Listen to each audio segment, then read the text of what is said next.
پرسوں میرے سامنے ایک 30 سالہ لڑکی کا واقعہ آیا, پرسوں نہیں, واقعہ تو 2-3 مہینے پرانا ہے.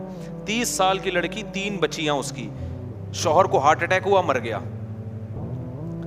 اب آپ بتاؤ یار, 30 سال کی لڑکی کی تو اپنی شادی کی عمر ہے, کس قدر ٹینشن ہے نا اس کو, کس قدر ٹینشن میں ہوگی. وہ اپنا نہیں سوچ رہی, وہ اپنی 3 بچیوں کا سوچ رہی ہے, ان کا کیا بنے گا. اب کیا ہو رہا ہے کہ لوگ بتا رہے ہیں کہ جی اس کے رشتہ دار اس کو زکوٰۃ دے رہے ہیں رمضان میں. میں نے کہا ان بے غیرتوں, معذرت کے ساتھ تھوڑا میں غصہ ہو رہا ہوں, میں ان بے غیرتوں کو بولو کہ اس کی شادی کا انتظام کرو, زکاتوں پہ نہیں ٹکڑوں پہ پالو. کب تک پلے گی زکاتوں کے ٹکڑوں پہ یار, کوئی انسانوں والا کام کرو تم. اس کے رشتہ دار کیوں نہیں کر لیتے اس سے دوسری شادی بھائی, اس کے دیور کیوں نہیں کر لیتے, اس کے چچے تائے کیوں نہیں کر لیتے, جو شوہر کے ہیں چچے تائے وغیرہ, یہ کزن ہے, وہ کیوں نہیں کر لیتے.